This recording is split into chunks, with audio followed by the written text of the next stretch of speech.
কথা হচ্ছে আপনি মারামারি কাটাকাটির দরকার নাই, নিজের আমিত্ব জাহির করারও দরকার নাই। আপনি বলবেন বেটা ঠিক আছে আমরা আলোচনা করি, আপনি যেটা জানবেন সেটা আমি জানবো, আমি যেটা জানি সেটা আপনি জানবেন। আমি আগে লিখেন এটা, নবী নূর না বাশার? ঠিক আছে, আমি বলছি আপনি আপনার অবস্থান লিখেন। তো সে অবস্থান লিখছে নবী নূর নয়, নবী বাশার। আমি আমার অবস্থান লিখতেছি, আমি বলতেছি আমার নবী বাশার, তবে নূরও বটে। কি লিখছি? নবী বাশার, তবে নূরও বটে। এখন আমি ওনাকে কি বললাম? আমি বললাম দেখেন আমাদের দুইজনের মধ্যে মাউদেউল ইত্তেফাক বলি, মানে আমরা একটা জায়গায় একমত আর একটা জায়গায় দ্বিমত। একমত কোন জায়গায়? আপনিও বলতেছেন বশর, আমিও বলতেছি বশর, ঠিক আছে। দ্বিমত কোন জায়গায়? আপনি বলতেছেন নূর নয়, আমি বলতেছি নূরও বটে। এখন আপনি বশরের কোনো দলিল দিতে পারবেন না, বশরে আমরা একমত। আপনি দলিল দিবেন নূর না, আমি দলিল দেব নূর বটে, ঠিক আছে। তো কথা শুরু হয়েছে। আমি তো জানি ঘুরে ফিরে আপনি কুলির নামা না বশরের মধ্যে আসতে হবে। তা বশরের আয়াত, আমি তো বশরের আয়াত তো আপনি পড়তে পারবেন না। বশর তো আমার আর আপনার মধ্যে একমত, বুঝতে পেরেছেন? বেটা যে ওর শালা, এটা নিয়ে তো কোনো সন্দেহ নাই, কিন্তু আপনি বলতেছেন ভাসুর, এটা নিয়ে গন্ডগোল। শালা নিয়ে কোনো কথা বলিয়েন না, বাসুর না সেটা প্রমাণ করেন।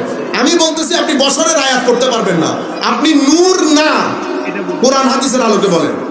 আপনি আমাকে বলতে বলেন, আমি এখন বলবো আপনাকে। আমি শুধু আমার নবীর নূর না তো, আমি সব নূরময় করে দেব আপনাকে। আপনি গণেন হাতের মধ্যে, কদ জাআকুম মিনাল্লাহি নূর আফামান শারাহাল্লাহু সাদরাহু লিল ইসলামে ফাহুয়া আলা নূরিন মির রাব্বে। ও ভাই, মুমিনের সিনা যখন আল্লাহ খুলে দেন, তার সিনার ভিতরে আল্লাহ বালতি ভরে নূর ঢেলে দেন, বালতি ভরে নূর ঢেলে দেন। তাহলে দুই গেল, ঠিক আছে। আওয়ামান কানা মাইতান ফাআহইয়াইনাহু ওয়া জাআলনা লাহু নূরা ইয়া আইয়ুহাল্লাযীনা আমানু আমিনু বিল্লাহি ওয়া রাসূলিহি, আমিনু বিল্লাহি ওয়া রাসূলিহি। এখানেও আল্লাহ শেষে ওয়া জাআলনা লাহু নূরান তামশুনা বিহি, নূরা, ঠিক আছে। নূর আসেনি? আছে। এরপরে আপনি গেলেন কবর থেকে উঠছেন, নূরুহুম ইয়াসআ বাইনা আইদিহিম।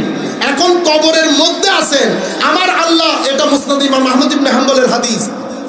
ইসাব্বিতুল্লাহুল্লাযীনা আমানু বিল কওলি সাবিত, এই আয়াতের তাফসীরে ইমাম ইবনে কাসির একটা হাদিস এনেছেন মুসনাদ ইমাম আহমদ ইবনে হাম্বল থেকে, হযরত বারা ইবনে আযিবের হাদিস।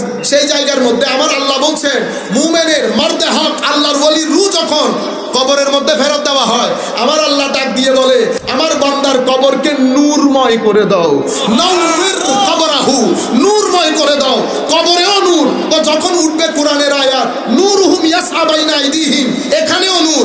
এরপরে এবার মুনাফিকরা পিছনে পিছনে দৌড়াবে। কারা? কাফেররা না, কারা দৌড়াবে?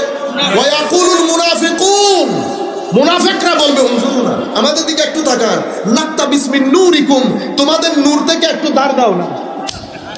আমি যখন কদ জাআকুম মিনাল্লাহি নূর বলেছি, তো উনি বলতেছেন তো আমিও জানি আপনি এই আয়াত পড়বেন, এখানে নূর মানি তো এই নূর না, হেদায়েতের নূর। আল্লাহ এটা আচ্ছা বুঝছি, হেদায়েতের নূর, এটা আমি একমত। কিন্তু কিয়ামতের দিন মুনাফিকরা যে বলবেন নাক্তা বিসমিন নূরিকুম, এটা কোন নূর? এটা কোন নূর? কবরের মধ্যে উঠে, কবর থেকে উঠে মুমিনরা যে নূরে নূরে হাঁটবে, নূরুহুম ইয়াসআ বাইনা আইদিহিম, এটা কোন হেদায়েতের নূর? আবা ভাই, মুদ্রার খালি এক পিঠ থাকে না, মুদ্রার আরেক পিঠও থাকে। আমি আপনাকে বলছি আপনি নূরের দরজা বন্ধ করে দিয়ে আপনি বিয়াদবির দরজা চালু করেছেন। এই বিয়াদবির দরজা উন্মোচন কে করেছে জানেন? আমার আল্লাহ বলছে ইন্নী খালিকুম বাশারা, বলেন নাই? কোরআনে পাকের মধ্যে আল্লাহ বলছেন, আল্লাহর প্ল্যান দিয়েছে, আমি একেবারে দুর্গন্ধময় মাটি থেকে আমি বাশার সৃষ্টি করেছি। আল্লাহ কি বলেছে? লোহা সৃষ্টি করেছে। কি সৃষ্টি করেছে? বাশার সৃষ্টি হয়ে গেছে। আপনি মনে করছেন শুধু বাশার, শুধু বাশার না, আমার আল্লাহ সেই জায়গার মধ্যে ওয়ানাফাখতু ফিহি মির রূহি, আল্লাহর রূহ সেখানে ফুঁকেছে। রূহ কি? এবার আপনি গবেষণা করেন। আমার আল্লাহর তো কোনো রূহ নাই। আল্লাহর কি কোনো রূহ আছে? আল্লাহর তো কোনো মতই নাই। তো রূহ কি? এটা খাস নূর আল্লাহ মর্দে হকের সিনার ভিতরে ঢেলেছে।